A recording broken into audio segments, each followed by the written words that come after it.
ఓం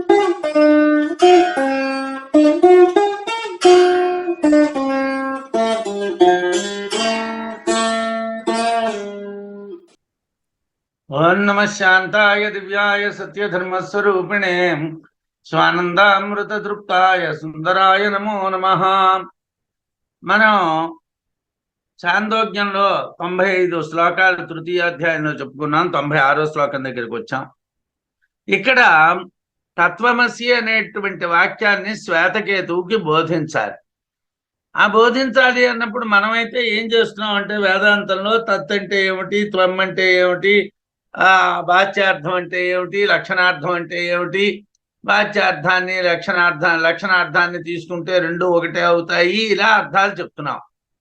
ఈ వేదాంతం గోలంతా కూడా ఓ సామాన్యుడి దగ్గరికి వెళ్తే వాడు ఏమిటయ్యా ఏదో మాట్లాడుతున్నావు, మాకు అనవసరం అంటాడు, నీకేం రాదు పొమ్మనమంటాడు. అందుకోసం ఒక సామాన్యుడైనటువంటి వాడికి అర్థమయ్యేటటువంటి విధంగా ఈ శరీరం అంటే ఏమిటి, ఈ శరీరం ఎక్కడికి పోతుంది, ఏమిటి జరుగుతుంది, శరీరంలో ఉన్నటువంటివి ఎక్కడికి పోతాయి, ఏమిటి జరుగుతుంది, ఎలాగ నువ్వే పరమాత్మ అవుతావు అనేటువంటి నిరూపణాన్ని చాందోగ్యం చేస్తున్నారు. అదే విషయాన్ని మనకి విద్యారణ్యుల వారు అనుభూతి ప్రకాశంలో చెప్తున్నారు. అంటే మనం చెప్పేటువంటి వేదాంతపరమైనటువంటి పారిభాషికమైనటువంటి అర్థాలని పక్కన పడేసి ఒక క్రమ పద్ధతిలో ఒక శరీరి అయినటువంటి వాడు ఆత్మజ్ఞానాన్ని ఎలా పొందుతాడు అనేటువంటి దాన్ని చెప్తున్నారు. సన్మూలా సకలా దేహా ఇదానీంచ సతి స్థితా అంతే సత్యేవ లీయంతే విద్యా సత్తత్వమద్వయం. సకలా దేహా సమస్త శరీరములు అంటే జగత్తంతా కూడా సన్మూలా సత్తు మూలముగా కలిగినటువంటివి, అన్నింటికీ సత్య మూలం. అంటే ఇంతకు ముందు మనం చెప్పుకున్నాం, అన్నము అనేటువంటి జలంలో లీనమవుతుంది, జలములు అనేటువంటివి తేజస్సులో లీనమవుతుంది, తేజస్సు అనేటువంటిది సత్తులో లీనమవుతుంది చదువుకున్నాం. కాబట్టి అన్నిటికీ సత్య మూలము. కారణాలు చెప్పేటప్పుడు ఏం చెప్పాము, నీళ్ళకి అంటే దేహానికి కారణం అన్నము, అన్నానికి కారణం నీళ్లు, నీళ్లకు కారణం తేజస్సు, తేజస్సు కారణం సత్తు అని చెప్పాం. అందువలన సన్మూలాహ సకలాహ దేహాహ, సకలా దేహాహ సమస్త శరీరములు కూడా సన్మూలాహ సత్తు మూలముగా కలిగినటువంటివి. ఇదానంచ ఇప్పుడు కూడా సతి సత్తునందు స్థితాహ ఉన్నవి. అంటే ఏమండి వేదాంతంలో మీరు ఎప్పుడో జరిగినటువంటి విషయాలు మాట్లాడుతున్నారా? కాదండి, ఇప్పుడు కూడా సత్యే మూలముగా కలవి, ఇంతకు ముందు సత్యే మూలముగా కలవి. అంతేనా? అంతే. జగత్తు నశించేటప్పుడు కూడా సత్యేవా సత్తునందే లీయంతే లీనమవుతున్నాయి. అంటే సమస్తమైనటువంటి దేహములు కూడా సత్తు మూలముగా కలిగినటువంటివి. ఎప్పుడు? భూతకాలమునందు, వర్తమాన కాలమునందు, భవిష్యత్ కాలమునందు. భూత భవిష్యత్ వర్తమాన కాలంలో అన్ని దేహములకు మూలం ఏమిటండి అని అంటే సత్యే. సన్మూలాహ సకలాహ దేహాహ ఇదానీంచ సతి స్థితాహ, ఇప్పుడు కూడా సత్తునందే ఉన్నాయి. అంతే సత్యేవలీయంతే, అంతే చిట్ట చివరి యందు కూడా అంటే జగత్తు నశించేటప్పుడు కూడా సత్యేవా సత్తునందే లీయంతే లీనమగుచున్నవి. తత్ సత్తు, ఆ సత్తు అద్వయం రెండవది లేనటువంటిది. ఇది విద్యాత్వాన్ని మీరు తెలుసుకోండి. ఆ సత్తుకి రెండోది లేదు, ఉన్నది ఒక్కటే సత్తు. సత్తు మూలముగా కలిగి జగత్తు వచ్చింది. ఇప్పుడు సత్తులోనే జగత్తున్నది. నశించేటప్పుడు కూడా సత్తులోనే జగత్తు నశిస్తున్నది, లీనమవుతున్నది.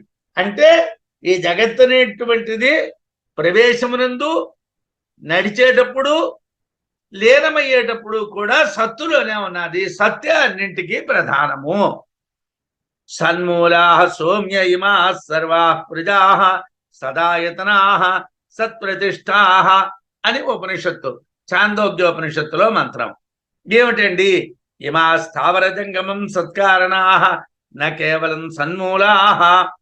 ఇమా స్థావర జంగమం ఈ స్థావరమైనటువంటి అంటే కదలనటువంటి జంగమ కదిలేటటువంటి జగత్తంతా కూడా సత్కారణా, సత్తే కారణముగా కలిగినటువంటిది. నా కేవలం సన్మూలాహ, ఎప్పుడో సత్తు నుండి ఈ జగత్తు వచ్చిందండి, తరువాత ఈ జగత్తుకి సత్తుకి సంబంధం లేదండి, ఉపాసకులు ఏమిటంటున్నాము, మేము చేసినటువంటి ఉపాసన వల్లే మీకు ఫలితం వచ్చేస్తుంది అంటున్నాం. అసలు ఉపాసన వల్ల ఫలితం వస్తుందా రాదా? రాదు. ఉపాసన ప్రయోజనం లేదు, కర్మ ప్రయోజనం లేదు అని జ్ఞానం చెప్తున్నారు. అలాంటప్పుడు ఏమిటి? ఇదానీంచ సతిస్థితా, ఇప్పుడు కూడా సత్తునందు ఉన్నాయి. ఆ మాట ఉపనిషత్తులో ఏమిటని చెప్తున్నారు? ఇదానీం స్థితికాలేపి సదాశ్రయా, అంటే ఇప్పుడు కూడా స్థితి కాలమునందు కూడా సత్తుని ఆశ్రయించే ఉంటాయి. అంతేచ సదేవ ప్రతిష్టా, అంతేచ అంటే లీనమయ్యేటప్పుడు కూడా సదేవ సత్తునందే ప్రతిష్టా లయాన్ని పొందుతున్నాయి, సమాప్తి అని భగవత్పాదుల వారు స్థావర జంగమైనటువంటి జగత్తంతా సత్తు కారణముగా కలిగినటువంటిది, సత్తును ఆశ్రయించి ఉన్నటువంటిది, సత్తునందే లయమవుతుందని భూత భవిష్యత్ వర్తమానముల యందు ఈ జగత్తంతా సత్తే అని ప్రవేశ విలీన శృతులు ఈ విషయాల్ని చెప్తూ ఉంటాయి. అందు గురించి సత్తే అన్నింటికీ మూలం, అంటే మూలము అదే, వర్తమానమునందు ఉన్నది అదే, లీనమయ్యేటప్పుడు ఉన్నది అదే, సత్తే. మిగతా ఈ జగత్తు అనేటువంటిది ఏదీ లేదు, స్థావర జంగమైనటువంటిది ఏది కూడా ప్రత్యేకించి లేదు. యదా భూతాతిరేకేణ భౌతికన్నైవ విద్యతే భూతాని చ సతోన్యాని తథా నేతి ఉపపాదితం. యథా ఏ విధముగా భూతాతిరేకేణ భూతముల కన్నా వేరుగా భౌతికం భౌతికమైనటువంటి జగత్తు నైవ విద్యతే తెలియబడుట లేదు. అంటే భౌతికమైనటువంటి జగత్తులో పంచభూతాలు తప్పనిసరిగా ఉంటాయి, మహద్భూతాలు ఉంటాయి, భూతముల యొక్క స్థితి ఉంటుంది. తథా ఆ విధంగానే సతేహ అన్యాని సత్తు కన్నా వేరైనటువంటి, సత్తు కన్నా సతహ అన్యాని సత్తు కన్నా అన్యమైనటువంటిది, సత్తు కన్నా వేరైనటువంటి భూతానిత భూతములు కూడా ఉపపాదితం ఉన్నాయి అని చెప్పుటకు నేతి అవకాశం లేదు. అంటే జగత్తంతా పంచభౌతికం, పంచభూతములు సత్తునందే ఉన్నాయి, పంచభూతములు అనేటువంటి సత్తునందే ఉన్నాయి. అంటే సత్తే ఉన్నది, ఆ సత్తునందు పంచభూతములు ఆరోపించబడ్డాయి, ఆరోపించబడ్డటువంటి పంచభూతముల కిందే మనం జగత్తును చూస్తున్నాం. యథార్థానికి జగత్తు అనేటువంటిది ఒకటి లేదు, సత్తు కన్నా అన్యమైనటువంటి వేరైనటువంటిది ఏది కూడా లేదు. భూతముల కన్నా వేరుగా భౌతిక జగత్తు లేదు, సత్తు కన్నా వేరుగా భూతములు లేవు. అంటే సత్తు ఒక్కటే ఉన్నది అని తెలియాలి. అయితే మనకింతకు ముందు ఒక రెండు విషయాలు చెప్పారు. అన్నను తినడాన్ని ఆశిషం అనేటువంటి దాన్ని చెప్పారు. అలాగే నీళ్లు త్రాగటాన్ని కూడా మనకి చెప్పాలి. అంటే ఇప్పుడు మనం త్రివృత్కరణం వలన జగత్తులో ఏముంటున్నాయి అనుకుంటున్నాము? నీళ్లున్నాయి అనుకుంటున్నాం, అన్నం ఉన్నదనుకుంటున్నాం, అంటే పృథివీ ఉన్నదనుకుంటున్నాం, తేజస్సు ఉన్నది అనుకుంటున్నాం. ఈ మూడు జగత్తులో ఉన్నాయి అనుకుంటున్నాం. ఇవి మూడు ఉన్నవే అయితే, యథార్థంగా ఈ మూడు ఉన్నవైతే జగత్తు వేరు, ఆత్మ వేరు. కానీ ఆత్మ అద్వయము అంటున్నాం, రెండు లేనిది అంటున్నాం. అంటే జగత్తు లేదు అంటున్నాం. ఎలా కుదురుతుందండి? నేనున్నాను కదండి, నేను కనిపిస్తూ ఉంటే నేను లేను అంటే ఎలా నమ్మమంటారండి? నేను 4 వేదాలు చదువుకున్నాను, ఆ శ్లోకంతోనే వీలైనంత వరకు పూర్తి చేయడానికి ప్రయత్నం చేస్తాను.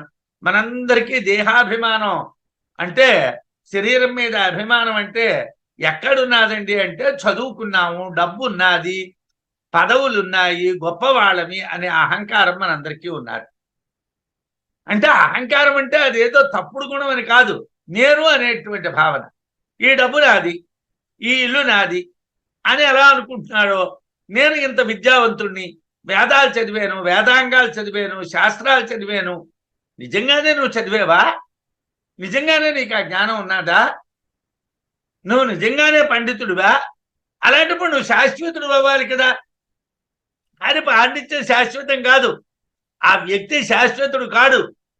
ఎలా ఇది కుదురుతున్నది చెప్తాను ఆ విషయాలు. ఉదన్యేతి పిపాసాయా పర్యాయస్తం వివేకిన ఉదకన్ నయతి ఇత్యేనం తేజస్యేనం ప్రయుంజ్యతే. ఉదన్యా ఇతి, ఉదన్యా అనే పేరు పిపాసాయా, పిపాస అనేటువంటి పదమునకు పర్యాయ, పర్యాయ పదము. లోకంలో ఒక పదానికి మరో పదాన్ని వాడడం అనేటువంటిది సాధారణంగా ఉంటుంది. అలాగే మనం అర్థాలు చెప్తూ ఉంటాం. అయితే చెప్పేటప్పుడు ఎలా చెప్పాలంటే, ఏమండి పిల్లి అంటే అర్థం చెప్పండి అని అడిగితే బిడాలము అని చెప్పకూడదు. అంటే సాధారణంగా పిల్లి అంటే అందరికీ తెలుసు. ఏమండి పిల్లి అన్నటువంటి పదాన్ని ఒక పద్యంలో ప్రయోగించారు, దీనికి అర్థం ఏమిటి రాయమన్నారండి అని అడిగారు అనుకోండి, పిల్లి అంటే బిడాలము అని రాశాడు అనుకోండి, ఇప్పుడు ముందుది వాడికి అర్థమైంది, రెండోది అర్థం కాక అసలు వీడికి తెలిసింది పిల్లి కాదనుకుంటాడు. పిల్లి అంటే పిల్లినే రాయాలి, పిల్లి అంటే బిడాలం అని రాయకూడదు. అలాగే లోకల్లో మనకి ప్రసిద్ధమైనటువంటి పదాలు, అప్రసిద్ధమైన పదాలు రెండు రకాలు ఉంటాయి. ప్రసిద్ధ పదాలతో అప్రసిద్ధ పదాలని తెలుసుకోవాలి, కానీ అప్రసిద్ధ పదాలతో ప్రసిద్ధ పదాలని తెలుసుకోకూడదు. కానీ వేదాంతంలో ఇది ఇబ్బంది.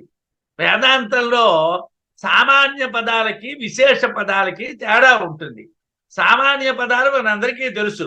పిపాస అనేటువంటి పదం మనకి తెలుసున, పాతుమిచ్చ తాగడమునందు కోరిక, ఏదో నీళ్లు తాగాలని కోరిక, దాన్ని పిపాస అంటారు. కానీ దాన్ని వేదాంతంలో ఏమిటంటారు? ఉదన్య అంటారు. అదేమిటండి? పిల్లి అంటే బిడాలలా ఉన్నదండి, అలాగే ఉంటుంది, అర్థం చెప్తాం. అయితే ఏమిటండి ఉదన్య ఇది, ఉదన్యాతే అనే పేరు పిపాసాయా, పిపాస అనేటువంటి పదమునకు పర్యాయ, పర్యాయ పదము. వివేకిన, వివేకవంతులు అంటే జ్ఞానులు, తం ఆ ఉదన్య అంటే పిపాస అనేటువంటి పదాన్ని ఉదకన్ నయతి నీరును కూర్చేది ఇది అని యానం ఈ ఉదన్యకు వ్యుత్పత్తి చెప్పి, ఉదన్య అంటే ఏమిటండి ఉదన్య అన్నారు, దీనికి అర్థం ఏమిటండి? ఉదన్య అంటే ఉదకాన్ని, నీటిని చేర్చేది. ఎక్కడికి చేరుస్తుందండి? నీరుని ఎక్కడికి చేరుస్తుంది? తేజస్సులోకి చేరుస్తుంది. తేజస్సులో ఈ నీరు లీనం అవడాన్ని ఉదన్య అంటారు. అలాగే మరి చెప్పాలి. వేదాంతంలో వచ్చి చిక్కేమిటంటే అక్కడ ఉదన్య అన్న పదమే వాడాలి తప్పిస్తే అక్కడ పిపాస అని వాడితే అర్థం కుదరదు. ఉదన్య అంటేనే ఉదకమును చేర్చేది అనే అర్థం వస్తుంది. కాబట్టి ఉదన్య అంటే ఉదకం నయతి నీరును కూర్చేది అనేటువంటి ఏనం ఈ ఉదన్యకు వ్యుత్పత్తిని చెప్పి, ఈ ఉదన్యను తేజస్సి తేజస్సునందు ప్రయుజ్యతే ప్రయోగిస్తున్నారు. ఈ ఉదన్య అనేటువంటి శబ్దం తేజస్సులో లీనమవుతుంది అని చెప్తున్నారు.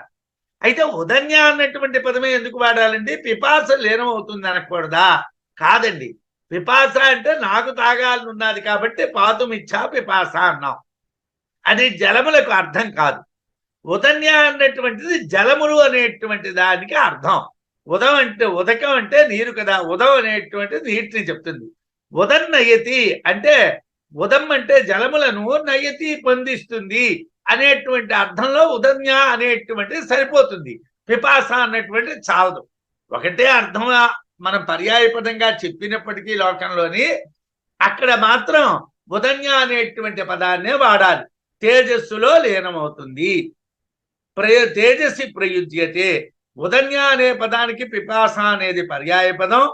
జ్ఞానులు నీటిని పొందించేది అనేటువంటి అర్థంలో ఉదన్యను వాడుటయే కాక ఈ పదాన్ని తేజస్సు అనే అర్థంలో వాడుతున్నారు. ఉపనిషత్తులో యథ యత్రైతత్పురుష పిపాసతి నామ తేజ ఏవం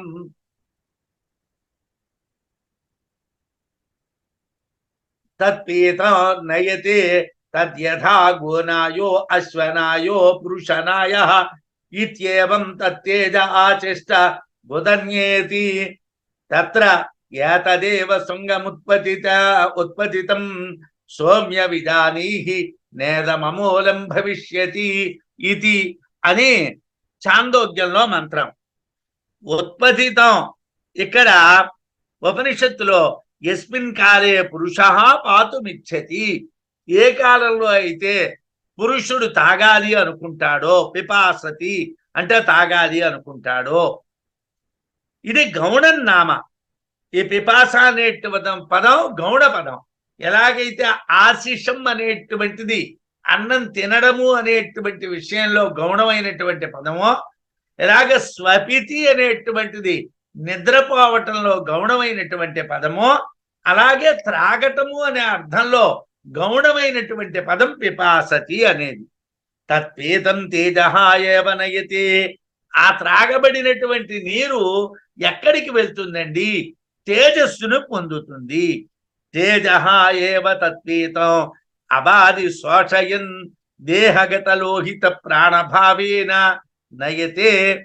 అయితే ఈ నీళ్లు ఆ తేజస్సులోకి వెళ్తే ఆ తేజస్సు ఏమిటి చేస్తుందండి? అబాది శోషయన్, ఆ నీళ్లని శుష్కింపజేసి ఎండగట్టి దేహగత లోహిత ప్రాణభావేన నయతే, శరీరంలో మాంసము మూత్రము మొదలైనటువంటి రూపంలో మారుస్తుంది. ఈ తేజస్సు అలా మార్చలేదనుకోండి, మనం ఇవాళ బిందెడి నీళ్లు తాగితే బిందెడి నీళ్లు కూడా మన కడుపులో ఉండాలి. అలా రోజు తాగిన నీళ్ళన్నీ ఉంటాయంటే వాడు బతుకుతాడని నేను అనుకోను. వైద్య శాస్త్రం ప్రకారం ఆ నీళ్లు లోపలికి వెళ్ళగానే తేజస్సు చేత ఇంకించబడి కొంత భాగం రక్తంగా మారుతుంది, కొంత భాగం మూత్రంగా మారుతుంది. అలా మారకపోతే వాడు చస్తాడు. కాబట్టి తేజ ఏవ తత్పీతం, ఆ తాగబడినటువంటి దాన్ని తేజస్సే అబాది శోషయన్, నీళ్లని శుష్కింపజేసి దేహగత లోహిత ప్రాణభావేన నయతే, శరీరంలో ఉండేటువంటి రక్తము మొదలైనటువంటి రూపాలకి మార్చబడుతుంది. ఏవంత తేజ ఉదన్యా ఉదకం నయతి ఇది ఉదన్యా ఇది నామ్నా ప్రసిద్ధం భవతి. ఆ తేజస్సును పొందించేటువంటి కాబట్టి ఉదన్య అనేటువంటి పేరుతో ప్రసిద్ధం అవుతున్నది. పురుషునికి త్రాగాలనే కోరిక కలిగితే పిపాస అనేటువంటిది గౌణనామం. త్రాగబడినటువంటి దాన్ని తేజస్సు శుష్కింపజేసి శరీరంలో రక్తాది రూపంగా మారుస్తుంది, రక్తము మొదలైనటువంటి వాటిగా మారుస్తుంది. అందువలన తేజస్సును ఉదన్య అంటారు. ఉదన్యం అంటే అని ఉండాలి, యథార్థానికి ఉదన్యం అనేటువంటి పదం ఉండాలి. కానీ ఛాందసం అంటే వేదంలో ప్రయోగించబడినటువంటి పదాలు లౌకికమైనటువంటి వ్యాకరణానికి లొంగవు కాబట్టి ఉదన్య అన్నటువంటి ప్రయోగము తప్పు కాదు అని చెప్పారు. ఇక్కడ అన్నానికి జలములు, జలములకు తేజస్సు మూలమని చెప్పుట ప్రధానం. ఇక్కడ అన్నానికి జలం, జలానికి తేజస్సు మూలమని చెప్పడం ప్రధానం. గోనాయుడు గోవులను తోలువాడు, అశ్వనాయ గుర్రాలను తోలువాడు, ఉదకన్నయతి ఉదన్య నీటిని నడిపేవాడు అని ఇక్కడ మనం అర్థాన్ని గ్రహించాలి. అయితే అశనాయా ముఖేనేత్థం సప్తత్వేధి ప్రవేశిత పిపాసా ముఖతోప్యస్మిన్ సతి ధీరవతార్యతే. అశనాయా తినబడినటువంటి దాని ముఖేనా ద్వారా ఇత్థం ఈ విధముగా సత్తత్వే సత్తు తనందు కారణమును ధీహి బుద్ధి ప్రవేశపట్టబడెను. తినబడినటువంటి దాన్ని ఇంతకు ముందు చెప్పి ఆశిషం అన్నటువంటి చెప్పి మనం సత్తు నుండే జగత్తంతా కలిగింది అని చెప్పాం. పిపాసాముఖత అపి త్రాగబడినటువంటి దాని ద్వారా కూడా అస్మిన్ సతి ఈ సత్తునందు ధీహి కారణత్వ బుద్ధి అవతార్యతే ప్రవేశపెట్టబడుచున్నది. అంటే ఇంతకు ముందు అన్నం ద్వారా అన్నింటికీ సత్తే కారణము అని చెప్పాం. ఇప్పుడు జలముల ద్వారా అన్నింటికీ సత్తే కారణము అని చెప్తున్నాం. అశనాయ ఆశిషం అనే గౌణనామంతో అన్నము జలముగా మారట చెప్పాం. జలములు కారణములు, అన్నము కార్యము అని చెప్పాం. అదే జలములు పిపాస గౌణనామంతో మూత్ర రక్తములుగా మారితే తేజస్సులకు కార్యం అవుతాయి. తేజస్సు కారణము, జలములు కార్యములు అవుతాయి. తేజస్సు సత్తునకు కార్యం అవటం వలన అంటే తేజస్సు కార్యము, సత్తు కారణము అవడం వలన సత్య అన్నింటికీ కారణము. అంటే ఈ శరీరంలో ఉన్నటువంటి అన్ని విషయాలకి ఏది కారణం అండి? సత్తే కారణము. ఇంతగా మనం సత్తును ఎందుకు చెప్తున్నామండి? ఒరే నాయన, ఇది ఒక్కటే మిగులుతుందిరా, ఈ మిగతావన్నీ పోతాయిరా. లోకంలో ప్రతి వాళ్ళు అడుగుతారు, నిజమేనండి, మీరు మోక్షం అంటున్నారు, అదంటున్నారు, ఇదంటున్నారు, మరి ఈ శరీరం ఏమిటవుతుందండి? ఈ ఇంద్రియాలు ఏమిటవుతాయండి? ఈ రక్త మాంసాలు ఏమిటవుతాయండి? ఇవన్నీ ఏమిటవుతాయండి అని అడుగుతూ ఉంటారు. ఈసారి చాందోగ్యంలో ఈ 6వ అధ్యాయంలో ఆయన ఏం చేస్తున్నారంటే, క్రమంగా ఒక సామాన్యుడైనటువంటి వాడు ప్రశ్న వేస్తే వాడికి సమాధానం ఏ విధంగా చెప్పాలో దృష్టిలో పెట్టుకో చెప్పినట్టుగా చెప్తున్నారు.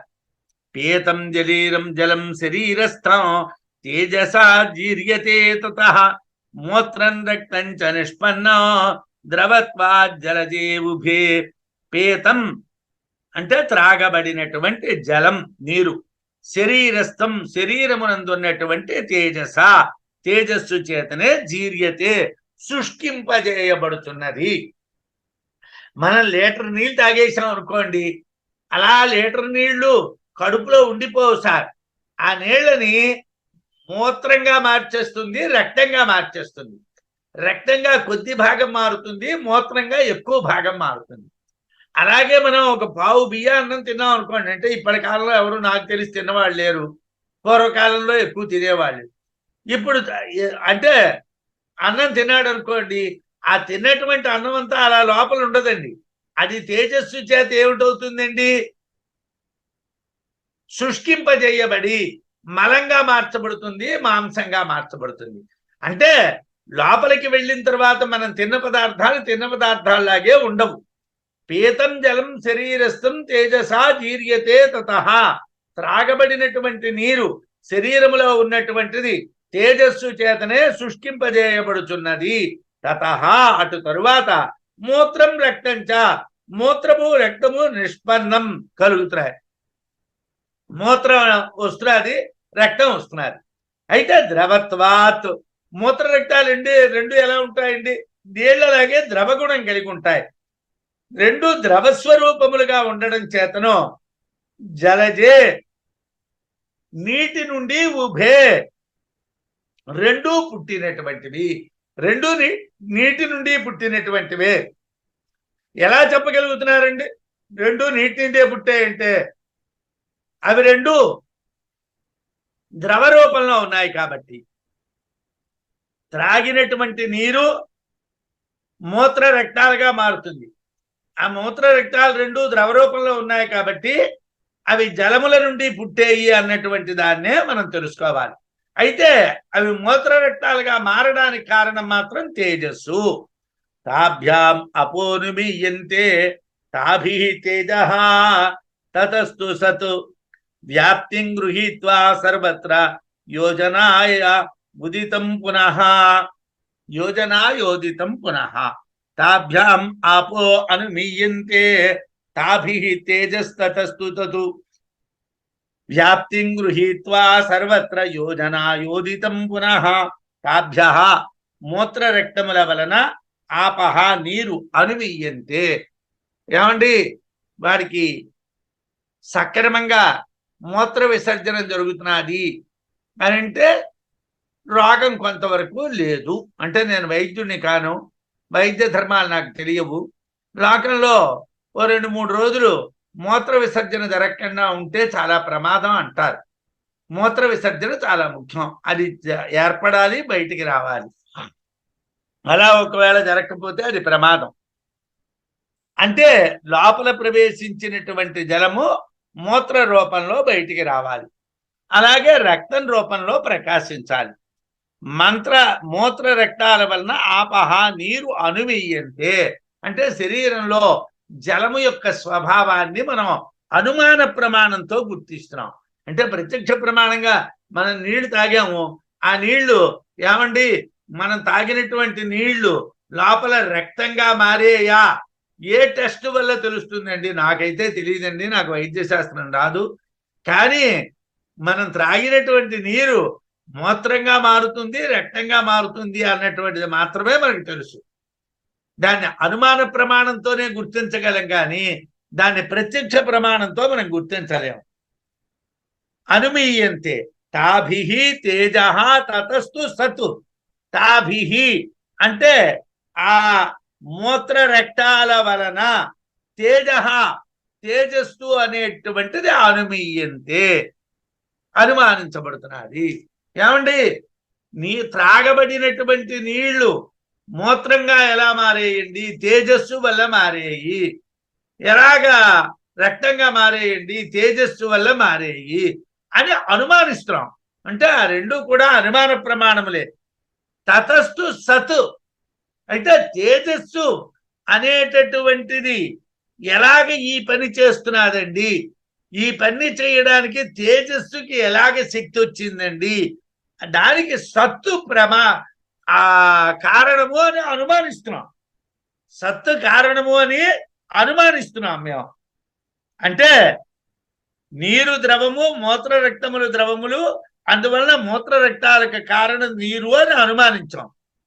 ద్రవమైనటువంటి తాభిహి ద్రవమైనటువంటి జలము మూత్ర రక్తములుగా మారుట అనే కార్యము వలన తేజస్సు కారణముగా అనుమీయతే అనుమానిస్తున్నాం. తతస్తు ఆ తేజస్సునకు సత్తు కారణముగా అనుమీయతే అనుమానిస్తున్నాం. అంటే ఇవన్నీ అనుమాన ప్రమాణాలే, ప్రత్యక్ష ప్రమాణాలు కావు. ఏమండి, తేజస్సు కారణం సత్తు అని మీరు ఏ ఊర్లో చూశారండి? మనం ఏ ఊర్లో చూడలేదు. ఎందుకంటే సత్తు వలన తేజస్సు ఈ పనులు చేస్తున్నది, తేజస్సు వలన అవి మారుతున్నాయి. అన్నం కానివ్వండి, జలం కానివ్వండి, తేజస్సు వలన ఆయా రూపాలని మారుతున్నది. ఆ తేజస్సు అనేటువంటిది సత్తు వలన పనిచేస్తున్నది. ఇది అనుమాన ప్రమాణం. వ్యాప్తిం గృహీత్వా ఒకదాని నుండి మరొకటి వ్యాపించటాన్ని అనే ధర్మాన్ని స్వీకరించి, ఇదంతా మీరు ఎలా చెప్తున్నారండి అంటే అన్నము నుండి జలములు, జలముల నుండి తేజస్సు, తేజస్సు నుండి సత్తు, ఒకదాని నుండి ఒకటి వ్యాపించడం అనేటువంటి దాన్ని గుర్తించి స్వీకరించి సర్వత్ర యోజనాయ అంటే పృథివీ తత్వమునందు, ఆపస్తత్వమునందు, తేజస్తత్వమునందు కార్యకారణత్వమును అనుమానత్వమును కల్పించుటకు పునః తిరిగి ఉదితం ఈ విధానం చెప్పబడ్డాడు. ఏమండి, నీళ్లు, అన్నము, నీళ్లు, తేజస్సు, వీటికి కారణం సత్తు. ఈ కారణమైనటువంటి సత్తు వలన తేజస్సు జలాల్ని రక్త మూత్రములుగా మారుస్తున్నది, అన్నాన్ని మలమాంసములుగా మారుస్తున్నది. అంటే తేజస్సు వల్ల ఇవి మారుతున్నాయి. ఆ తేజస్సు దేని వల్ల పనిచేస్తున్నది అంటే సత్తు వల్ల పనిచేస్తున్నది.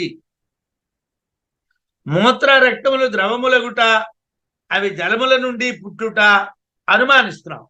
జలం మూత్ర రక్తములుగా తేజస్సు వలన మారింది అని అనుమానించవచ్చు. తేజస్సునకు కారణం సత్తని అనుమానించవచ్చు. ఈ విధమైన కార్యకారణ వ్యాప్తిని గ్రహించి సత్తు, దాని నుండి తేజస్సు, తేజస్సు నుండి జలము, జలము నుండి అన్నం కలిగేయని చెప్పుటికే మరలా స్వీకరించారు. అంటే ఓ దాని నుంచి ఒకటి మీదకి, ఓ దాని నుంచి ఒకటి కిందకి. అంటే సత్తు నుండి తేజస్సు, తేజస్సు నుండి జలము, జలము నుండి అన్నం, అన్నము నుండి జలము, జలము నుండి తేజస్సు, తేజస్సు నుండి సత్తు, ఇలాగ ఒకదాని నుండి ఒకటి కలిగింది. దేహే ఏ అవయవా సంతి పదార్థా సంతి తే బహిః తేషు సర్వేషు సన్మాత్ర రూపత్వం అవధార్యతాం. అసలు విషయంలోకి వస్తున్నారు.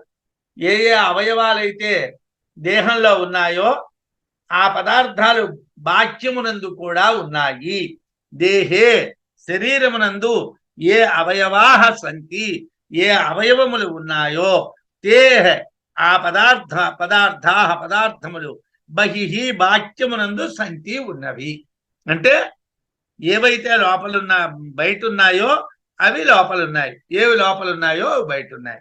అంటే అన్న కారణమైనటువంటి జలము, జల కారణమైనటువంటి తేజస్సు, తేజో కారణమైనటువంటి సత్తు శరీరమునందు ఉన్నాయి. అవే బయటను కూడా ఉన్నాయి, అవే బయటను కూడా ఉన్నాయి. అంటే దేహే శరీరమునందు ఏ అవయవాసంతి, ఏ అవయవములు ఉన్నాయో తే ఆ పదార్థములు బహిః బాహ్యమునందు సంతి ఉన్నవి. తేషు వాటి యందు సర్వేషు అన్నింటి యందు సన్మాత్ర రూపత్వం సత్తు యొక్క రూపమాత్రం ఉన్నదని అవధార్యతాం తెలియదు. అన్నిట్లోని సత్యం ఉన్నది. వాక్యమునందు ఉన్నటువంటి పదార్థముల యందు సత్యం ఉన్నది, శరీరమునందు ఉన్నటువంటి పదార్థముల యందు సత్యం ఉన్నది. ఉన్నటువంటిది సత్తు ఒక్కటే. శరీరంలో ఏ అవయవాలు ఉన్నాయో అదే విధమైనటువంటి పదార్థాలు బాహ్య సృష్టిలో ఉన్నాయి. అన్నింటి యందు సత్తు యొక్క రూపం మాత్రమే ఉన్నది అని మనం గుర్తించాలి. అయితే త్రివృత్కరణం పొందినటువంటి అబన్న తేజస్సులు భౌతికమైనటువంటి ఇంద్రియాలుగా మారుతున్నాయి.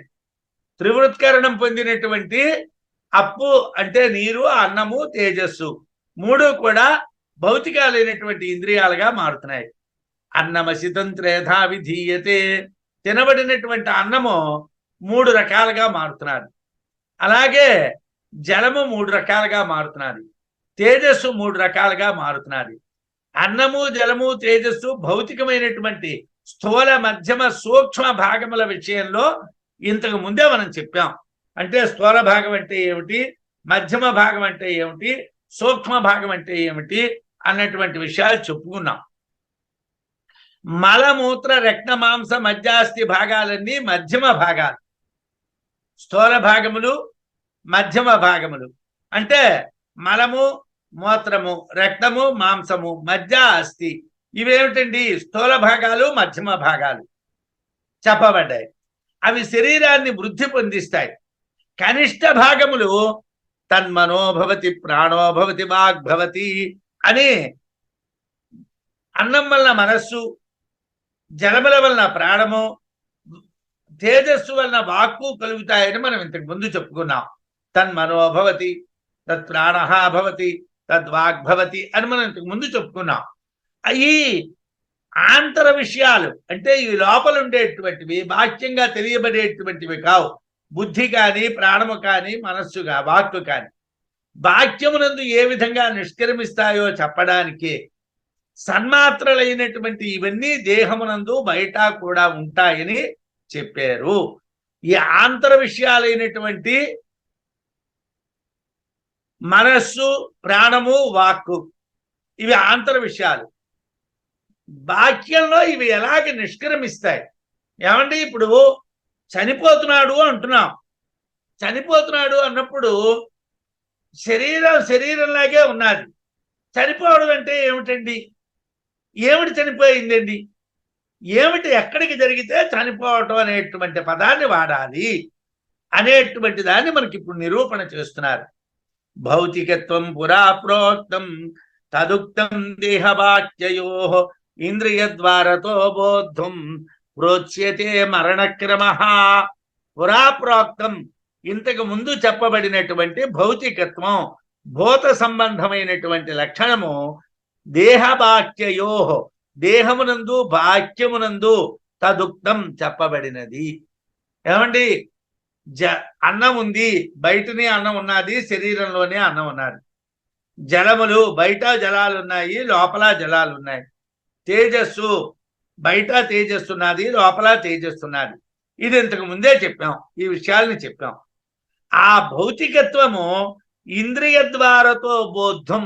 ఏమండి?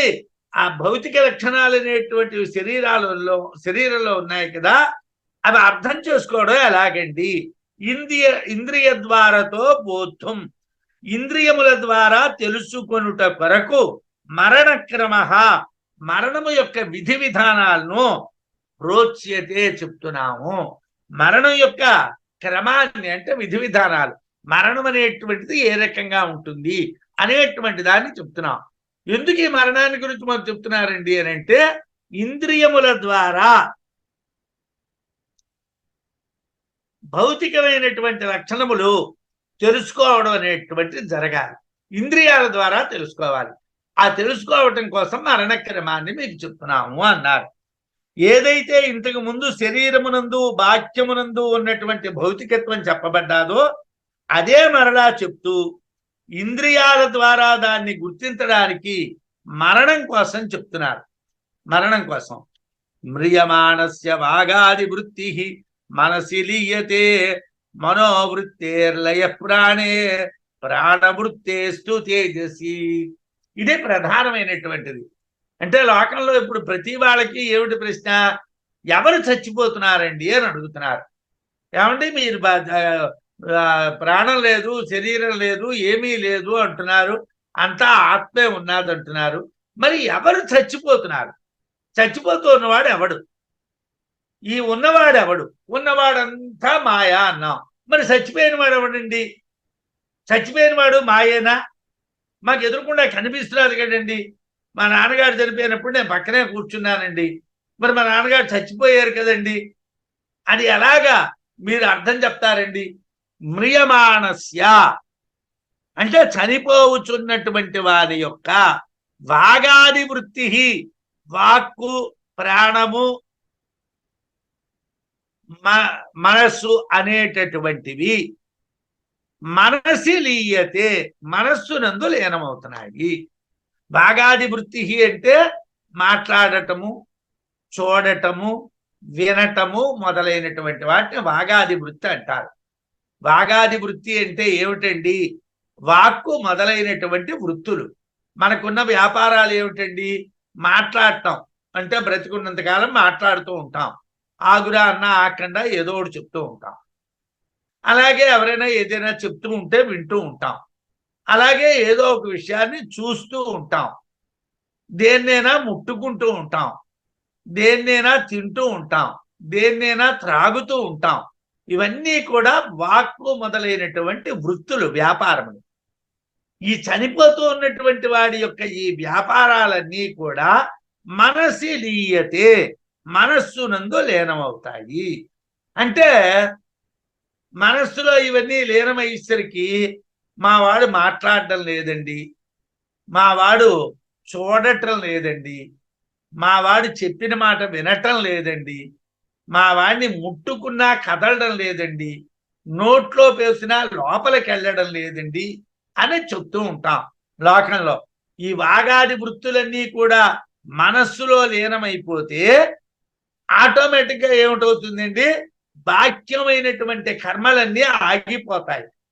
ప్రాణే ప్రాణవృత్తి యందు మనోవృత్తే మనస్సు యొక్క వ్యాపారము లయహాలీనమగును. ఆ తరువాత ఈ ప్రాణం ఉన్నది, మనస్సు ఉన్నది. ఈ మనస్సు అనేటువంటిది అంటే వాడప్పటికి మిగతావన్నీ ఇంద్రియాలు అయితే పనిచేయటం లేదు. డాక్టర్ గారు ఏమిటంటారు? ఇలా స్టేబుల్గా ఉంటే వీడిని బతికించవచ్చునండి, మళ్ళీ వీడిలో చలనం కలిగించవచ్చునండి అంటూ ఉంటారు. ఆ అనడానికి వాళ్ళకి ఆధారం ఏమిటండి అంటే వాడి యొక్క మనస్సు ప్రాణంలో లయం అవ్వలేదు. ఇంకా మనస్సు ప్రాణంలో లయం అయిందనుకోండి, ప్రాణంలో లయం అయ్యేసరికల్లా వాడు బ్రెయిన్ డెడ్ అయిపోతాడు. అంటే వాడు ఆల్మోస్ట్ చనిపోయినటువంటి వాడి స్థితికి వెళ్ళిపోతాడు. కానీ ఇంకా చచ్చిపోడు, ఇంకా చావడానికి వాడికి టైం ఉంది. ప్రాణవృత్తేస్తు ప్రాణ వ్యాపారం అయితే తేజసి తేజస్సునందు లీయతే లీనమవుతుంది. ఈ ప్రాణవృత్తి అంటే మనం అంటూ ఉన్నటువంటి ప్రాణం, ఈ ప్రాణం కూడా ఆ తేజస్సులో లీనమైపోయింది. అయిపోతే ఏమిటి మిగిలిందండి?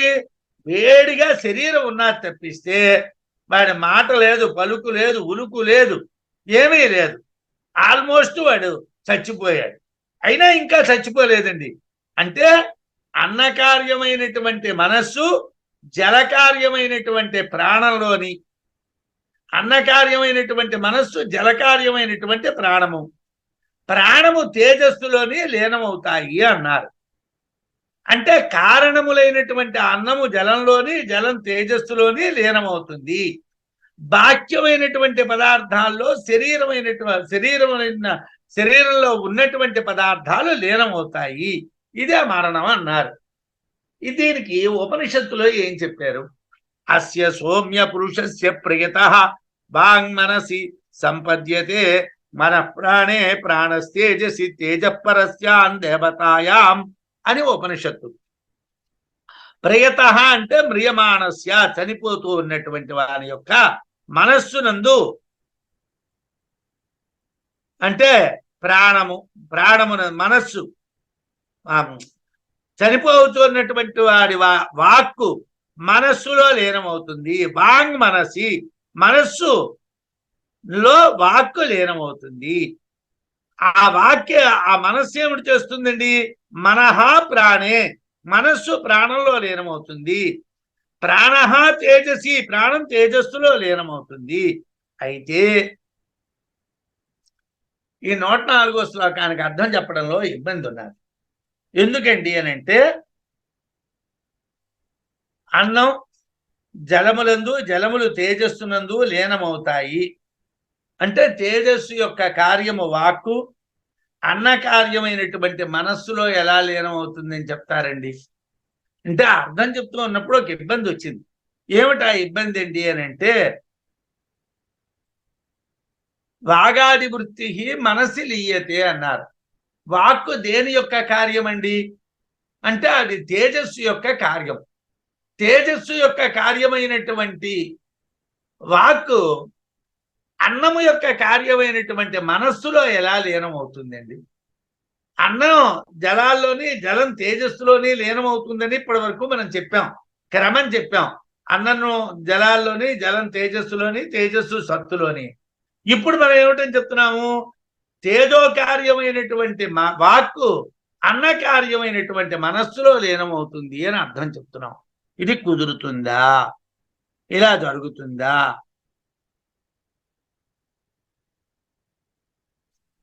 అంటే త్రివృత్కరణము పొందినటువంటి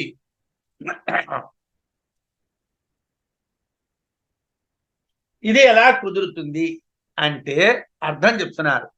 నృసింహ పూర్వతాపిని ఉపనిషత్తులో యద్వై మనసాధ్యాయతి తద్వాచా వదతి అని చెప్పబడడం వలన యద్వై మనసా ధ్యాయతి, ఏది మనస్సు చేత ధ్యానింపబడుతున్నదో తత్ అది వాచా వదతి, అది వాక్కు చేత చెప్పబడుతున్నది అని చెప్పబడ్డం చేతను మనస్సు యొక్క కార్యము వాక్ అవుతున్నది. ఏమంటే మీరు తేజస్సు యొక్క కార్యం వాక్ అంటారు, మనస్సు యొక్క కార్యం వాక్ అంటారు. ఒక మాట మీద నిలబడరా అని మనం మళ్ళీ అడుగుతాం. మనస్సు బుద్ధి యొక్క సంకల్పము నుండి తేజో కార్యమైనటువంటి వాక్కు పుట్టింది అన్నారు. ఇలా ఎలా చెప్తారండి అని అంటే అందు గురించే త్రివృత్కరణం చెప్పామండి. ఒక్కొక్క భూతాన్ని గురించి మేము చెప్పలేదు. 3 భూతముల యొక్క లక్షణము కలిపి 3 పేటలు కలిగినటువంటి దాన్ని త్రివృత్ అన్నాం. అంటే దాంట్లో అన్నము ఉంటుంది, జలము ఉంటుంది, తేజస్సు ఉంటుంది. అన్నం ఎక్కువగా ఉన్నటువంటి దాంట్లోంచి మనస్సు పుట్టింది, జలము ఎక్కువగా ఉన్నటువంటి దాంట్లోంచి ప్రాణం పుట్టింది, తేజస్సు ఎక్కువగా ఉన్న దాంట్లోంచి వాక్కు పుట్టింది. అంత మాత్రం చేతను మనస్సులో వాక్కు ఉండకపోదు, ప్రాణంలో వాక్కు ఉండకపోదు. తేజస్సులోనే ఉన్నది కాబట్టి మనస్సులో లేదు, ప్రాణంలో లేదు అనడం కుదరదండి. త్రివృత్కరణం చెప్పాం. ఈ త్రివృత్కరణం ఎందుకు చెప్పారండి? 3 పేటలు అని ఎందుకన్నారండి అని అంటే, ఇదిగో ఇలాగా ఒక విషయం దగ్గర అన్ని విషయాలు చెప్పవలసి వస్తాయి. మనస్సులో వాక్కు లీనమవుతుంది అన్నది చెప్పాలి. రేపేం చెప్పాలి? ప్రాణంలో మనస్సు లీనమవుతుంది అని చెప్పాలి. తర్వాత ఏం చెప్పాలి? తేజస్సులో ప్రాణం లీనమవుతుంది అని చెప్పాలి. అంటే ఒక దాంట్లో ఒకటి లీనమవుతుంది అని చెప్పాలి. ఆ చెప్పేటప్పుడు త్రివృత్కరణం లేకపోతే ఇక్కడ వాక్యం ఎక్కడి నుంచి వచ్చిందండి అంటే వాక్కు లేదు కదండి. అన్నంలో ఉన్నటువంటిది మనస్సే కదా, మనస్సులో వాక్యలా లీనమవుతుందండి అంటే అది త్రివృత్కృతము. త్రివృత్కృతము కాబట్టి త్రివృత్కరణాన్ని చెప్పాం కాబట్టి 3 లక్షణాలు ప్రతి త్రివృత్తులోనూ ఉంటాయి కాబట్టి వాక్కు మనస్సులో లీనమవుతుంది అని చెప్పవచ్చు.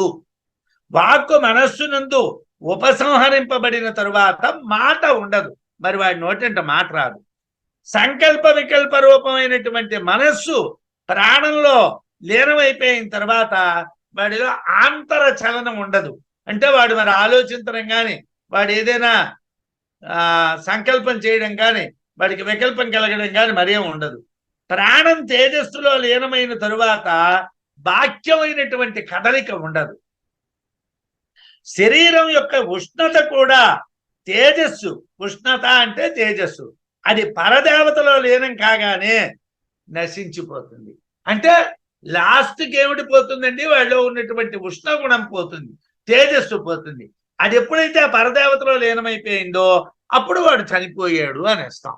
అంటే చనిపోవటానికి మీకు ఎక్కడి నుంచి స్టార్ట్ చేస్తున్నామండి అంటే మనస్సులో వాగాది వృత్తులు లీనమయ్యాయి అన్నాం. అంటే త్రివృత్కరణం వలన ఈ మూడింటి వలన కలిగే వ్యాపారాలన్నీ కూడా మనస్సులో లీనమైపోయాయి. ఆ మనస్సు ప్రాణంలో లీనమైపోయింది, ప్రాణం తేజస్సులో లీనమైపోయింది, తేజస్సు యొక్క సంబంధమైనటువంటి ఉష్ణగుణము సత్తు పరదేవత యందు లీనమైపోయింది. ఎప్పుడైతే అది పరదేవత యందు లీనమైపోయిందో ఆటోమేటిక్ గా వాడు చనిపోయాడు అని చెప్తున్నాము. శ్వాసస్య ఉపరతా ఉష్ణో స్పృష్ట్వా జీవన నిశ్చయం కుర్వంతి ఉష్ణం తు తత్తేజః సద్వస్తుని విలీయతే. శ్వాసస్య ప్రాణము యొక్క ఉపరతే వ్యాప్తి నశించిన తరువాత ఉష్ణం స్పృష్ట్వా దేహమునందరి ఉష్ణగుణమును చూచి జీవన నిశ్చయం బ్రతికి ఉన్నాడనేటువంటి నిశ్చయము కుర్వంతి చూస్తున్నారు. ఇంకా వాడు బతికున్నాడు అంటున్నారు. వాడు ఎలా బతికున్నాడు అంటున్నారు, వాళ్ళు ఇంకా వేడున్నారు, పర్వాలేదురా ఇంకా బతికున్నాడు రా అంటున్నారు. ఎలా అంటున్నారండి, ప్రాణం ఉపరత్వం పొందింది కదా, శ్వాసగుణం కనిపించడం లేదు కదా, అయినా ఏదో వెంటిలేటర్ పెట్టి వాడి ముక్కులో ఏదో పెట్టి వాడిని బతికిస్తున్నాం అంటున్నారు. ఎలాగండి, వాడి శరీరంలో తేజో గుణం ఉన్నది, ఉష్ణగుణం ఉన్నది. ఆ ఉష్ణగుణం అనేటువంటిది ఉన్నంత కాలం వాడు బతికాడు అంటున్నారు. తేజ ఆ ఉష్ణ గుణ కారణమైనటువంటి తేజస్సు సద్వస్తుని సత్తు అనేటువంటి వస్తువు యందు లీనమై విలీయతే లీనమవుతున్నది. ఈ ఉష్ణగుణం దేంట్లో లీనమవుతున్నది, సద్వస్తువులో లీనమవుతున్నది. ఆటోమేటిక్ గా తేజ పరస్యాం దేవతాయాం సత్తునందు తేజస్సు లీనమవుతున్నది అని ఉపనిషత్తు చెప్తున్నది. లీనమైతే ఏం జరుగుతుందండి, వాడు చనిపోయాడు అంటున్నారు. అంటే చనిపోవడానికి ఒక శాస్త్రబద్ధమైనటువంటి విధానం చెప్పారు. వాగాది వృత్తులు మనస్సులో లీనమవుతాయి, మనస్సేమో ప్రాణంలో లీనమవుతుంది, ప్రాణమేమో తేజస్సులో లీనమవుతుంది, తేజస్సులో ఉన్నటువంటి ఉష్ణగుణము పరదేవత యందు లీనమవుతుంది. ఆటోమేటిక్ గా వాడు మరణాన్ని పొందాడు అనేటువంటి అర్థం మనం చెప్పడానికి వీలవుతుంది అని మనకి చెప్పారు. ప్రాణము తేజస్సునందు లీనమైన తరువాత బాహ్యమైనటువంటి చలనం ఉండదు, కానీ శరీరంలో ఉష్ణగుణం ఉంటుంది, దాన్ని బట్టి బ్రతికి ఉన్నాడు అని చెప్తారు. కానీ ఆ ఉష్ణగుణ కారణమైనటువంటి తేజస్సు పరదేవత యందు అంటే సత్తునందు లీనమైతే మరణ క్రమం పూర్తవుతుంది. అంతటితో దేహాన్ని త్రివృత్తులతో ఉన్నటువంటి బంధం తెగిపోతుంది. ఈ శరీరానికి త్రివృత్తులతో ఉన్న బంధం తెగిపోతుంది. చిచ్ఛాయ అయినటువంటి జీవుడు సత్తులో లయమైపోతాడు. చిచ్ఛాయ అయినటువంటి చిత్తు యొక్క ఛాయ అయినటువంటి జీవుడు సత్తులో లయమైపోతాడు అని చెప్పారు. అది మళ్ళీ 106వ శ్లోకంలో మనకి దాన్ని ఎత్తుకుంటున్నారు. ఛాయాదేహేంద్రియ ద్వారై పదార్థో యత్ర బోధితః సయేష సర్వ జగతో నిమావస్త్వంతరన్నతు. అయితే చాందోగ్యంలో అణువుని తీసుకుని దాని ద్వారా తత్వమసి అనేటువంటి వాక్యాన్ని బోధిస్తారు. దానికి పూర్వరంగాన్ని సిద్ధం చేస్తున్నారు విద్యారణ్యుల వారు. విద్యారణ్యుల వారు ఏం చేస్తున్నారంటే పూర్వరంగాన్ని అంటే బోధించేటువంటి సమయంలో బ్రహ్మజ్ఞానులైనటువంటి వాళ్ళు వాళ్ళకు ఉన్నటువంటి శక్తి చేతను కొన్ని విషయాల్ని మనకు చెప్తారు. అదే ఇక్కడ చేస్తున్నారు వారు. అంటే సాధారణంగా వారు భగవత్పాదుల వారిని అతిక్రమించరు, అయినా మనకి బోధనానికి అనుకూలంగా ఉండేటువంటి మార్గంలో విషయాలను చెప్తూ ఉంటారు.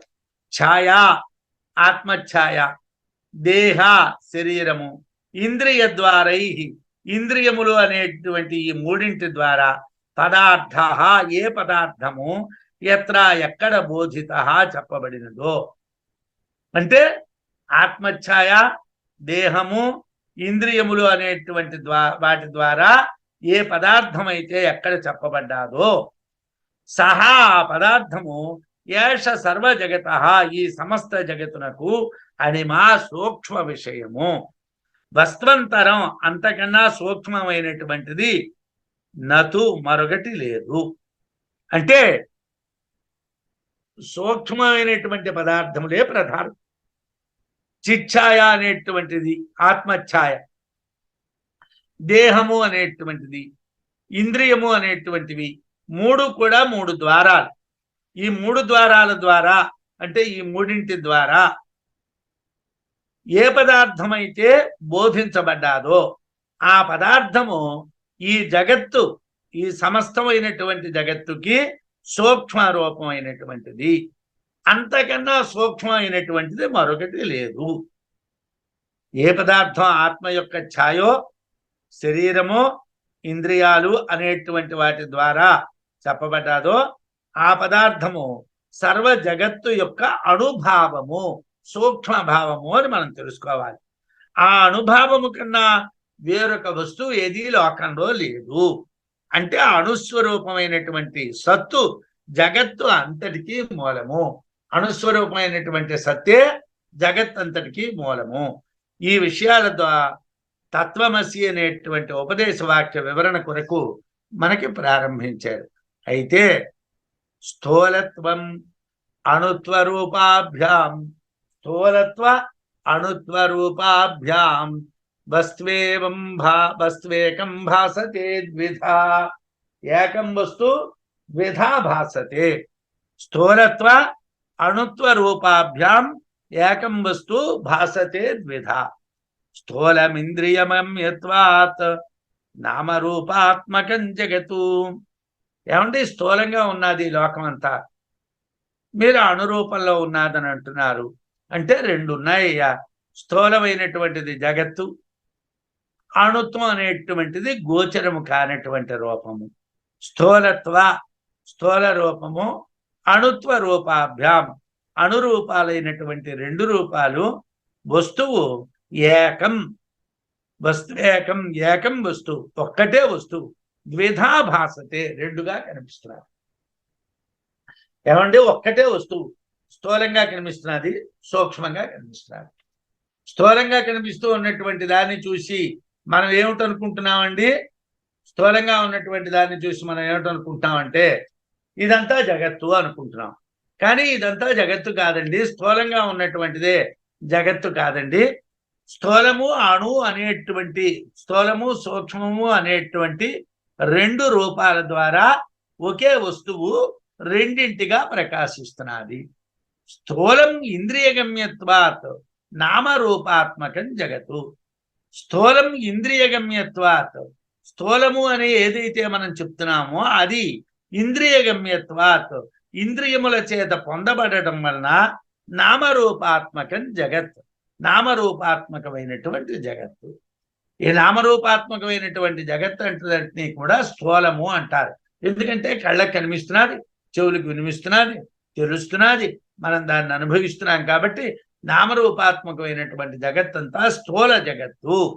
ఈ స్థూల జగత్తంతా కూడా ఆ సత్తు యొక్క స్థూల రూపము, సత్తు యొక్క స్థూల రూపం ఇది. ఇది కనిపిస్తున్నది. సతద్వైతం భవేత్ సూక్ష్మం ఇంద్రియా విషయత్వతః ఏతదాత్మకత ఏవాస్య స్థూలస్యేతీహ యుజ్యతే. ఇక్కడ మనం సూక్ష్మమైనటువంటి దాని గురించి చెప్తున్నారు. అద్వైతం రెండు కానటువంటి సత్తున్నది. సూక్ష్మము అణుస్వరూపము భవేత్ అగుచున్నది. సదద్వైతం భవేత్ సూక్ష్మం, అద్వైతం రెండు కానటువంటి సత్ అనబడేటువంటిది సూక్ష్మం భవేత్ అంటే సూక్ష్మము అవుతున్నది. ఇంద్రియ అవిషయత్వతః, ఇంద్రియా విషయత్వతః. ఎందుకండి? అది కనిపించదు కాబట్టి. ఇంద్రియములకు అవిషయం అంటే ఇంద్రియములకు కనిపించదు, ఇంద్రియాల చేత తెలియబడదు. ఇంద్రియాల చేత తెలియబడదు కాబట్టి ఆ అణుస్వరూపము ఇంద్రియాలకు గోచరం కాదు. కాబట్టి అస్య స్థూలస్య, ఈ స్థూల రూపానికి అంతటికి ఏతదాత్మకత ఏవ, ఆ సూక్ష్మ స్వరూపముతో ఏకత్వ భావము ఇహా ఇచ్చట యుజ్యతే తెలియదను. ఏమంటే ఆ స్థూలం అంతా కూడా ఈ సూక్ష్మముతో నిండే ఉంటుందండి. ఈ సూక్ష్మంతో నిండే ఆ స్థూలం ఉంటుంది. అస్య స్థూలస్య అంటే ఆ స్థూల రూపానికి అంతటికీ కూడా ఏతదాత్మకత ఏవ ఆ సూక్ష్మ రూప స్వరూపముతో ఏకత్వ భావము ఇహ ఇచ్చట యుజ్యతే తెలియదగును. అంటే అద్వైతమైనటువంటి సత్తు సూక్ష్మము, అది ఇంద్రియముల చేత తెలియరాదు. ఈ స్థూలమంతా కూడా ఆ సూక్ష్మ రూపమునందే ఉన్నది అని భావించాలి అన్నారు. అణుత్వం వస్తున ప్రోక్తం యత్తత్ సత్యమబోధనాత్ స్థూలత్వం మాయయా క్లుప్తం జ్ఞానేనేతస్య బాధనాత్ జ్ఞానేన ఏతస్య బాధనాత్ అని చివరి. ఇది మనం అంటే క్రమ విషయికంగా మనం తెలుసుకుంటున్నాం కాబట్టి మరణ క్రమాన్ని తెలుసుకున్నాం. సత్తే అన్నింటికీ కారణము అని తెలుసుకున్నాం. ఆ సత్తు అనేటువంటిది సూక్ష్మము అని చెప్పాం. యత్ అణుత్వం, ఏ అణుత్వము, యత్ అణుత్వం వస్తున ప్రోక్తం, యత్ తత్ యత్ అణుత్వం వస్తున ప్రోక్తం, ఏ అణుత్వము వస్తువునకు చెప్పబడిందో తత్ సత్యం, అది యథార్థము. అంటే అదే సత్యము, అణుత్వం అనేటువంటిదే సత్యము. అబాధనాత్, ఎందుకండి అది బాధింపబడడం లేదు కనుక, నాశము లేదు కనుక, సూక్ష్మమైనటువంటి ఆ తత్వము సత్తు అనబడేటువంటిది నశించదు కాబట్టి అదే సత్తు, అదే యథార్థము, అది నశించదు. స్థూలత్వం, వస్తువునకు స్థూల రూపము మాయాక్లుప్తం, మాయ చేత కల్పించబడ్డాది. యథార్థంగా సత్తు జగత్తు కాదు, సత్తు మాయతో నిండితే జగత్ అయింది. సత్తు మాయ చేతను విపరిణామాన్ని పొంది వివర్తనాన్ని పొంది జగత్తుగా మారింది అంటున్నాం. సత్తు నుండి డైరెక్ట్గా జగత్తు వచ్చింది అని చెప్పటం లేదు. సత్తుకి మధ్యని మాయ ఉన్నది. అందువలన ఏమిటంటున్నారు, స్థూలత్వం వస్తువునకు అంటే స్థూల రూపమైనటువంటి వస్తువునకు మాయయా క్లుప్తం, మాయ చేత కల్పించబడ్డం అనేది ఉన్నది. ఏతస్య, ఆ మాయాకల్పితమైనటువంటి స్థూల రూపము జ్ఞానేన, జ్ఞానము చేత బాధనాత్, బాధింపబడటం వలన అది అయథార్థము.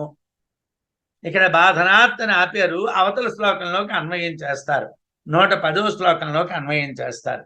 అంటే నాశము లేనటువంటిది అవడం వలన వస్తువుకి చెప్పబడినటువంటి సూక్ష్మత్వము అనేది, అణుత్వము అనేది సత్యం. వస్తువునకు చెప్పబడినటువంటి స్థూలత్వము మాయా కల్పితం అవటం వలన ఆ స్థూలత్వం జ్ఞానం చేత బాధించబడుతుంది కాబట్టి అది అయథార్థము.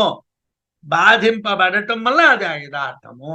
అంటే మనకి జ్ఞానం కలిగిన తర్వాత ఈ స్థూల జగత్తంతా కూడా నామరూపాత్మకము మాత్రమే, ఇది యథార్థము కాదు అని మనం గుర్తిస్తాం. కాబట్టి అలా గుర్తించడం జ్ఞానం చేత గుర్తించాం కాబట్టి జ్ఞానం చేత ఆ స్థూల జగత్తు అనేటువంటి నశించిపోయింది కాబట్టి అది యథార్థము కాదు.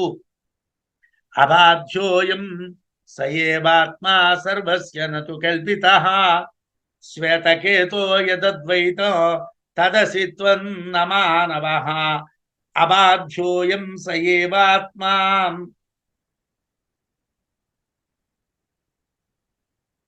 సర్వస్య నతు కల్పితః శ్వేతకేతో యదద్వైతం తదసిత్వం నమానవః.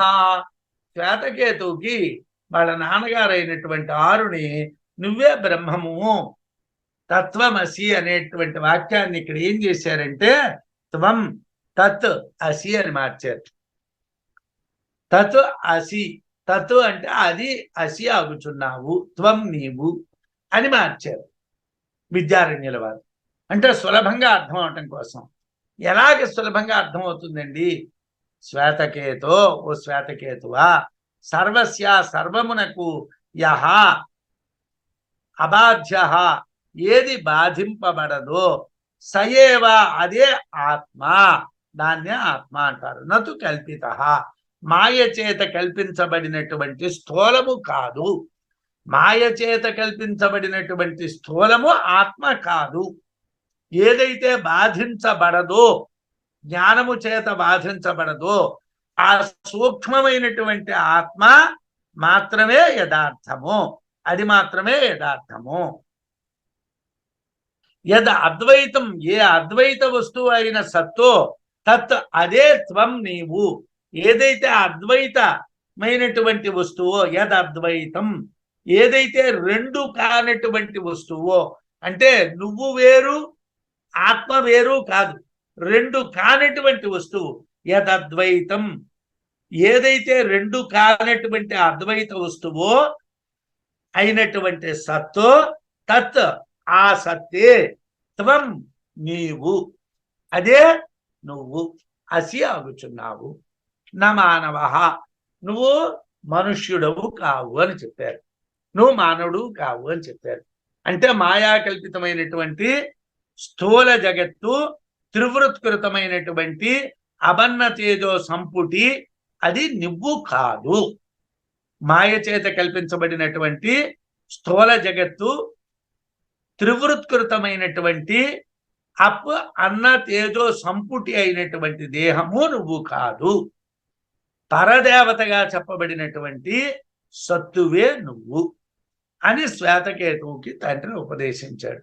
ఎందుకంటే బాధింపబడనటువంటి గుణము కలిగినటువంటి సూక్ష్మమే సర్వానికి ఆత్మ. సర్వానికి ఆత్మ ఏది? బాధించబడనటువంటి గుణము కలిగినటువంటి సత్తు, అదే సర్వానికి ఆత్మ. కల్పితమైనటువంటి స్థూలము ఆత్మ కాదు, కల్పించబడిన స్థూలం ఆత్మ కాదు. అందువలన సూక్ష్మ రూపమైనటువంటి ఆత్మే నువ్వు, స్థూల దేహస్వరూపుడవు నువ్వు కాదు అని బోధించారు. సయేషో హా అనిమ ఐతదాత్మ్యగం ఐతదాత్యమిదగం సర్వం తత్సర్వం తత్సత్యం స ఆత్మా తత్వమసి శ్వేతకేతో అని ఉపనిషత్తు. ఉపనిషత్తులోని ఇదే మొట్టమొదటి తత్వమసి అనేటువంటి ఉపదేశ వాక్యాన్ని చెప్పేటువంటి మంత్రం. ఇక్కడ ఈ మంత్రాన్ని యహ సదాక్ష ఏష ఉక్త స ఏష అణిమా.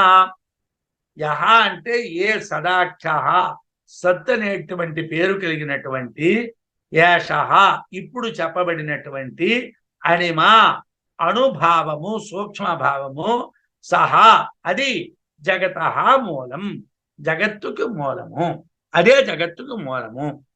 ఏ సత్ అనే పేరుతో చెప్పబడినటువంటి అనుభావము కలదో అదే జగత్తుకు మూలము. ఐతదాత్యం, ఐతదాత్యం అన్నటువంటి పదానికి అర్థాన్ని భగవత్పాదుల వారు వివరించారు. ఏతత్ సత్ ఆత్మ యస్య సర్వస్య తత్ ఏతదాత్మ.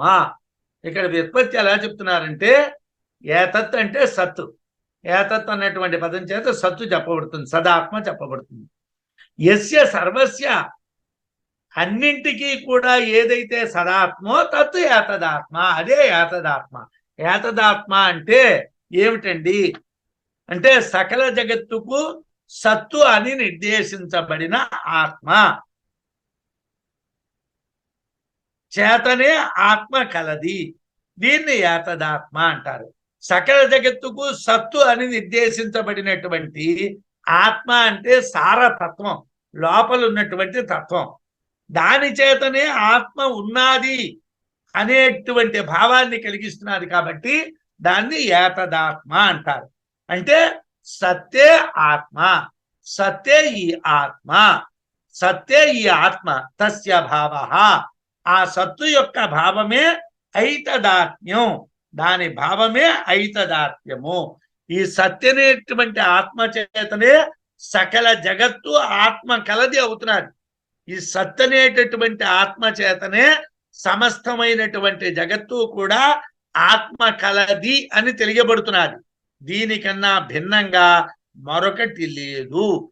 బృహదారణ్యకంలో కూడా నాణ్యాత్ అతః అస్తి ద్రష్టృ, నాణ్యత్ అతః అస్తి శ్రోతృ అని మంత్రంలో ఆత్మ కన్నా వేరైనటువంటి ద్రష్ట కానీ శ్రోత కానీ లేడు అని చెప్పబడ్డారు. ఏ ఆత్మ చేత ఆత్మ కలదిగా సకల జగత్తు తెలియబడుతున్నాదో, ఏ ఆత్మ ఉండడం చేతనో ఆత్మ ఉన్నది అని ఈ సమస్త జగత్తు తెలియబడుతున్నాదో, ఆ సత్ అనబడేదే సత్యము, అది మాత్రమే సత్యము. అందువలన సత్యే పరమార్థము, సత్తునే పరమార్థము అంటారు. ఆత్మశబ్దస్య నిరుపపదస్య ప్రత్యేగాత్మని గవాది శబ్దవత్ రూఢత్వాత్ అని భగవత్పాదుల వారు వ్యాఖ్యానం. ఆత్మశబ్దానికి ముందు మరొక పదం ఉండదు.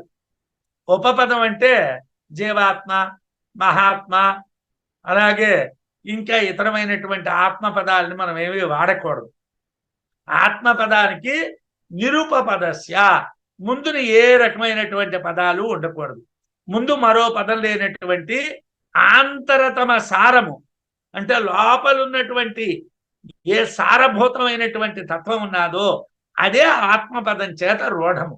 ప్రత్యేగాత్మ అంటే లోపల ఉన్నటువంటిది, ప్రత్యేగాత్మని అంటే లోపల ఉన్నటువంటి సారం ఏదైతే ఉన్నదో అదే ఆత్మపద అని ఆత్మ అనేటువంటి పదం చేత రూఢంగా చెప్పబడుతున్నది.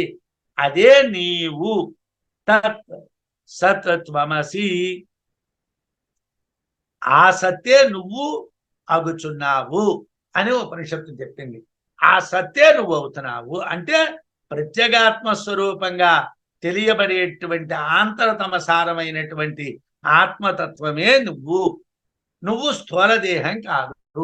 స్థూలదేహ విభాగాలు చెప్పి స్థూలదేహం నశించే విధానాన్ని చెప్పి నశించినటువంటి స్థూలదేహంలో ఉన్నటువంటి తేజస్సు పరమాత్మలో లీనమవుతుందని చెప్పి ఆ పరదేవత అయినటువంటి సత్తే అన్నిటికీ మూలమని చెప్పి దాని దగ్గరికి మనని తీసుకొని వచ్చి శ్వేతకేతువుని అదే నువ్వు అని చెప్తున్నాడు.